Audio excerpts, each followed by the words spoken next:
Hello and welcome back, everybody. This is Grillenheimer. This is for my Christian family, or not, or not. We're going to get into John 15, kind of the second half here, starting in verse 18. Doesn't matter what Bible you have, you can read along with me, your version.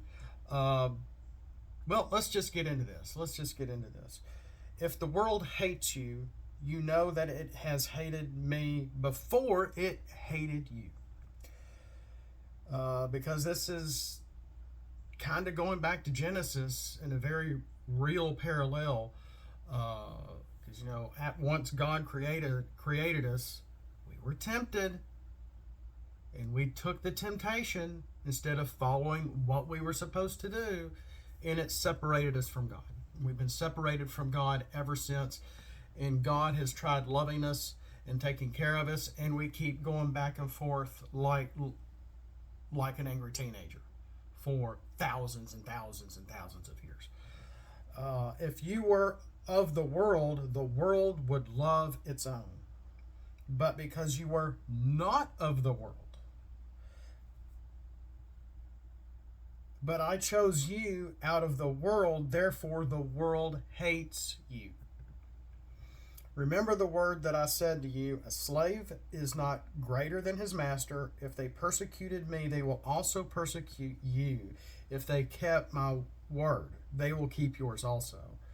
But all these things they will do to you for my name's sake, because they do not know the one who sent me.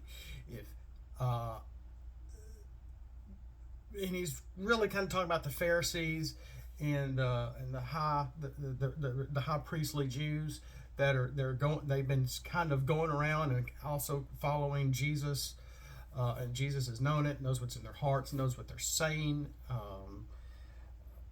etc., etc. So, and even in the next verse, if I had not come and spoken to them, they would not have sinned. But now they have no excuse for their sin.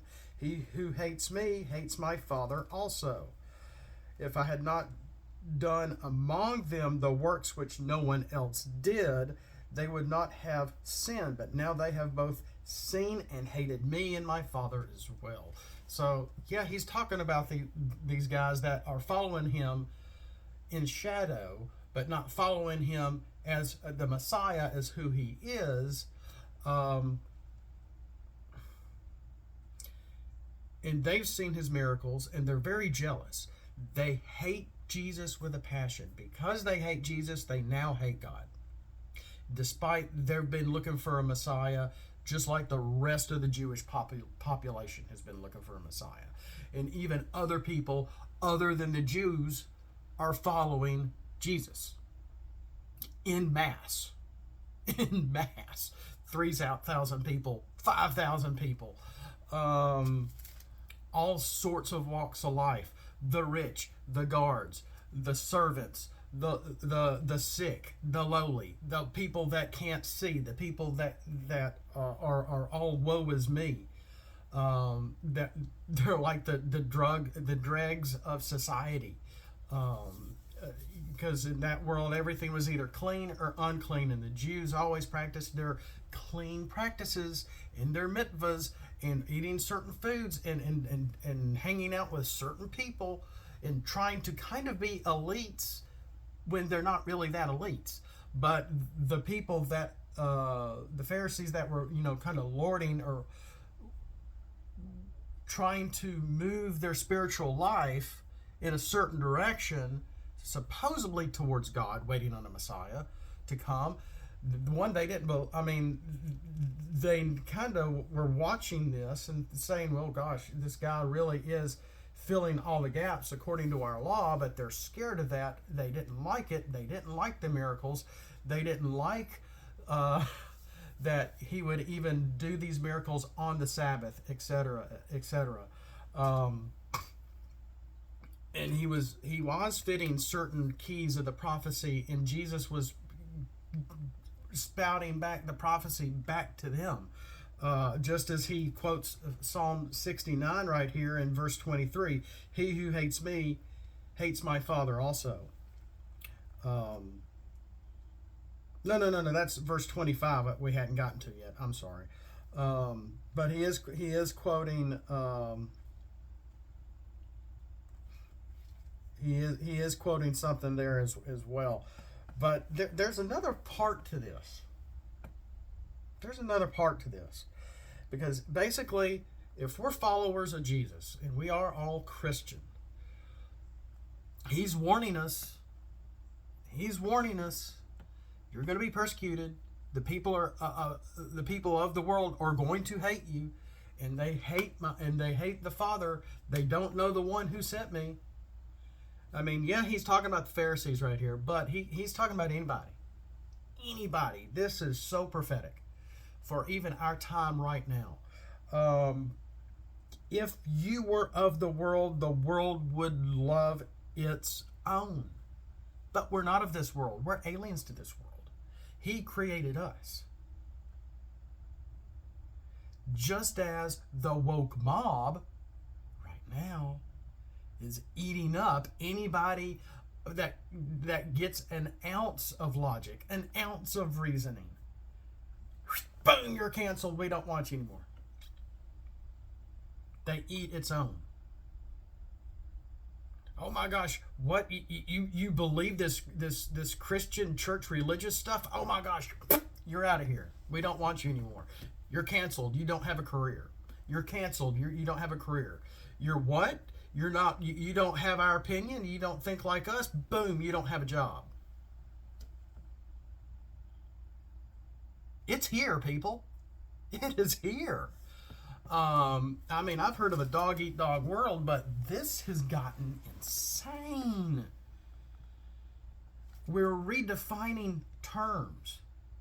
I mean, I just watched a Tatum video about Doug TenNapel, or TenNapel, however his last name is pronounced, the creator of Earthworm Jim, did VeggieTale stuff, in a debate with Vosh or somebody who I've heard of, but I can't stand him.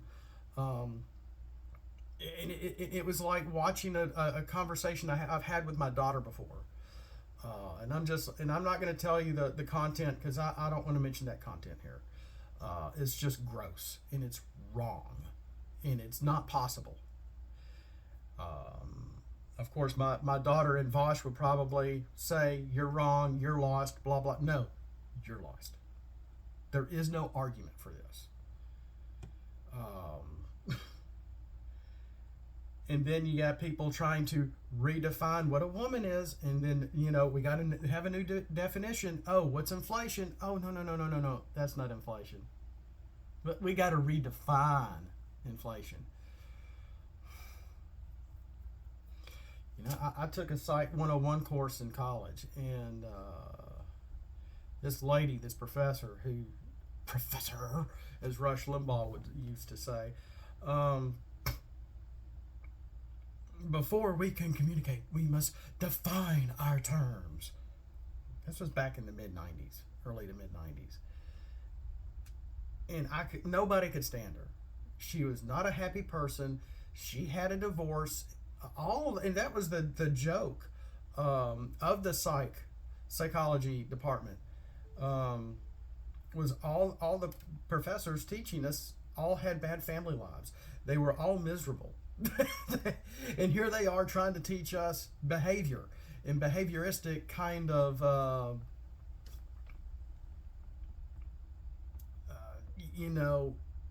psychology. That's what I meant, psychology, in the study of human behavior. And we're all just like, this is weird, trying to get us to think out of the box, as they called it back then, which now is just being called woke, being part of the woke mob. If you don't think like me, then you're gone. And she gave a lot of people F's, including me, and I had to take the course again. Wundt is the father of psychology. I couldn't stand that woman. Nobody could. So the second time I took the course and had to pay for it again, I got a C, and I was fine with that. I was normally an AB student in high school and college, and those are one of the two courses in college I got an F on, and with a Psychology 101 was the first one. But the world hates you. The world hates us, and they have let us know full heartedly right now. I mean, you can go on message boards and social media. They try to rip Chick-fil-A a new one, Hobby Lobby. If one person out of one little group says something stupid, boom, we gotta just do away with the whole company, do away with the whole business. Well, one person. We have corporations coming out and making really stupid blanket statements like Coca-Cola, Burger King, maybe even Walmart and some other places. And this is from a corporate level. This isn't just one person that works there or a CEO or something. This is an actual corporate statement. And a lot of people are like, no, I'm not buying from them anymore. No, I'm not watching those movies anymore. I'm not watching whatever show they're going to put out because they're putting messages in it to my kids to make them think a certain way and be against us and be against a family.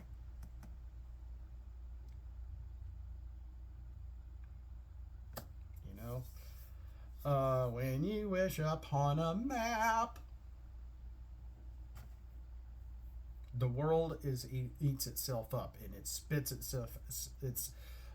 own people out because we are not of this world.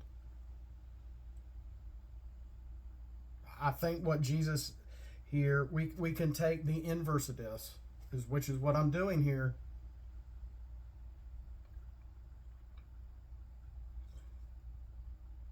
If the world hates you, you know that it hated me before it hated you. Wow. He knows the people of the world hate him. He knows he's going to be killed. He knows what his death is going to not just signify, but do on a spiritual and physical level for all of us. That was the grand plan since Genesis. For God so loved the world, he gave his only son, begotten son.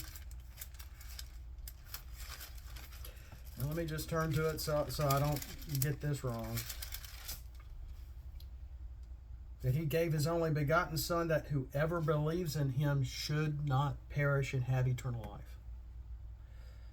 For God did not send the Son into the world. Anybody notice he's talking in third person here about himself? For God did not send the Son into the world to judge the world, but that the world should be saved through him.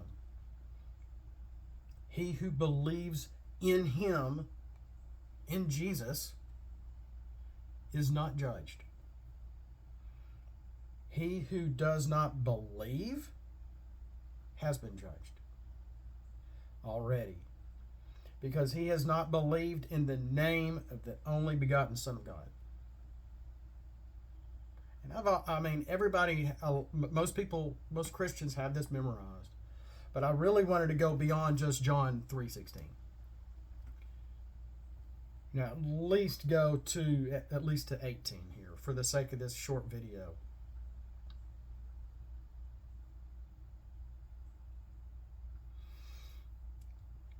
That he's talking about himself in third person, and he did this a lot. And if I went around and talking about myself in third person, people would look at me funny like, dude, what you doing? You're right here.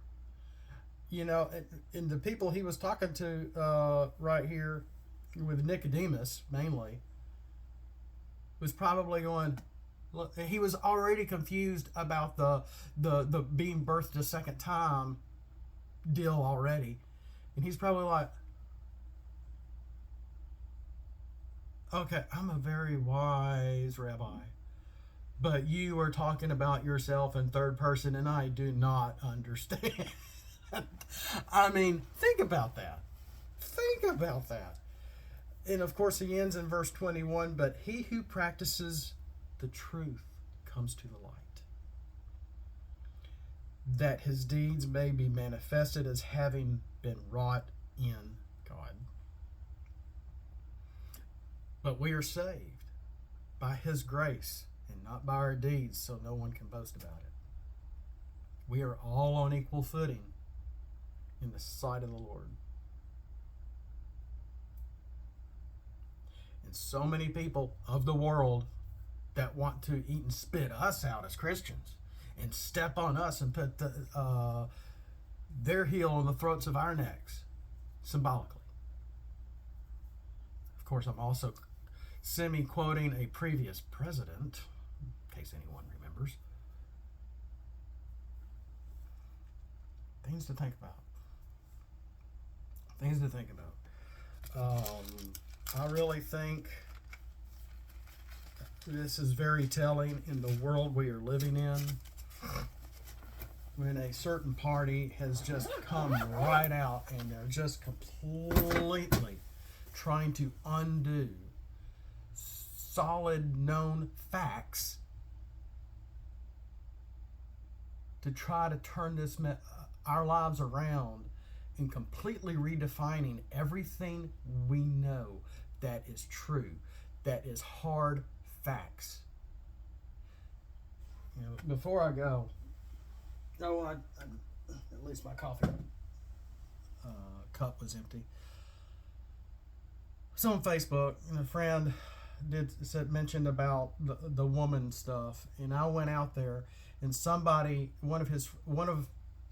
in our circle is liberal or leftist or whatever you want to call it, and I went out there and I went to my Webster's dictionary and wrote the definition of woman.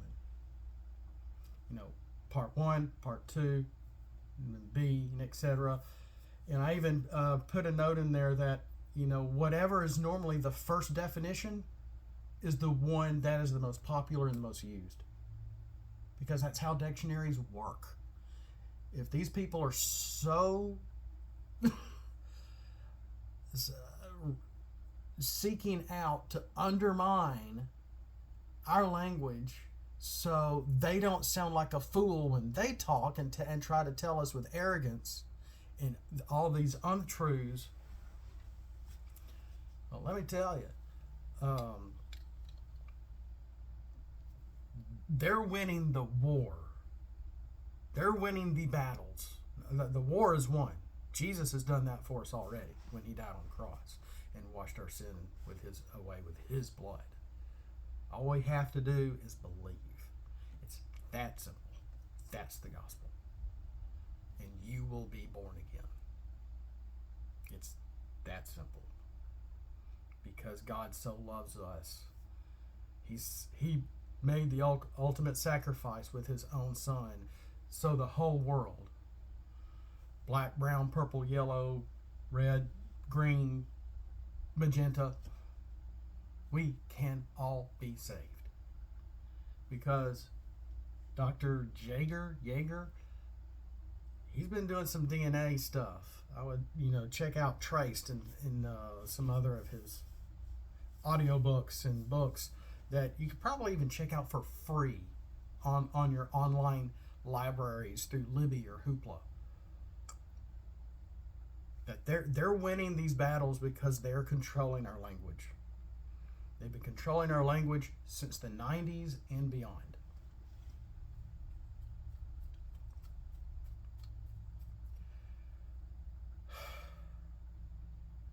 We got to rise up against this madness, because that's what it is. They're not speaking the truth. They are being deceitful. And I kind of have to semi-quote Styx here. They made a song called "Fooling Yourself, Angry Young Man." I would suggest if you don't know that song, go on YouTube and listen to Styx, "Fooling Yourself." Great, fun pop song from the 80s. I feel like a little telling, and it might actually help some youngsters of today. But that was the reading of today's word was the second half of John 15, starting with verse 8 to the end. I want to say thank you for watching. A little more energetic quoting of the Bible today. And yes, I'm wearing my shirt backwards because it's got a leftist college on the front. It's just a comfortable t-shirt for me to wear while I'm sitting here working. We'll catch you next time. You are loved. We're all loved. It doesn't matter who you are. Doesn't matter who you are. Believe Christ. If you already have him and know him in your heart, amen. We'll catch you on the next one. Have a blessed day. Peace out.